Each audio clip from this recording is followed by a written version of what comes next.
태어나자마자 이른바 베이비박스에 버려지는 영아가 아직도 한 해 200명가량 된다는 조사 결과가 있는데요. 부산 홍법사 등을 중심으로 한 부산 지역 불교계가 생명존중 사상에 입각한 영아 유기 예방과 보호에 적극 나섰습니다.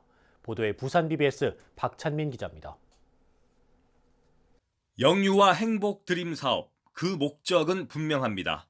버려진 영유아들이 발생하지 않도록 하고 안타깝게 홀로 남겨졌다면 생명을 보호하는 데 있습니다. 하지만 이는 쉽지 않은 과제입니다. 사회 문제로 인식이 되어 왔지만 국가적인 노력에도 현실적인 예방책을 포함한 대응 방안을 마련하지 못하고 있기 때문입니다. 버려진 영유아를 보호하기 위한 베이비박스가 운영되고 있지만 사회적 찬반이 여전히 뜨겁습니다. 10대 후반에서 20대의 그 어린 어머니가 이 어린 아이를 안고 먼 거리를 이동해야 하는 부분도 있고, 결국 이것은 우리나라 전체의 문제니까, 그렇다면 부산 지역에서도 그런 환경에 있는 사람들에게 뭔가 따뜻한 손길이 필요하지 않겠느냐라는 측면이지, 우리가 그 문제를 모두 해결해 주거나 혹은 그 문제를 적극적으로 개입해서 어떻게 해갈 수 있는 능력은 없어요. 이 같은 현실에 국민운동 실천본부는 영유아 유기와 관련한 종합대책을 마련하기 위해 나섰습니다. 예방과 보호, 정책 제안까지 아우르겠다는 겁니다.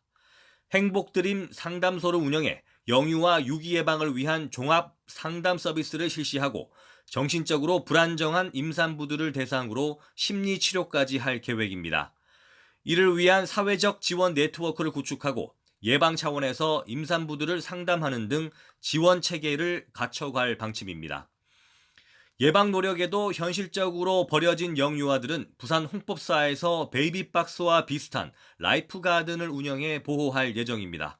라이프가든은 박스 형태가 아닌 방 전체를 활용해 버려진 아기의 안정성을 확보하고 보다 나은 보호 체계를 마련한다는 게 핵심입니다.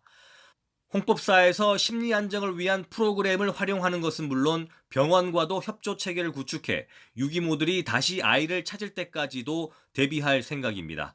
학계와 함께 관련 연구와 정책도 제안해 나가겠다는 목표도 밝혔습니다.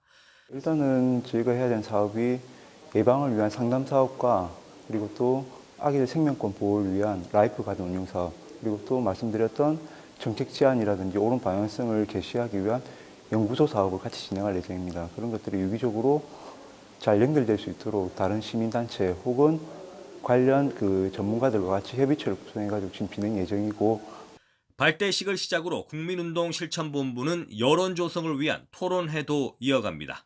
부산에서 BBS 뉴스 박찬민입니다.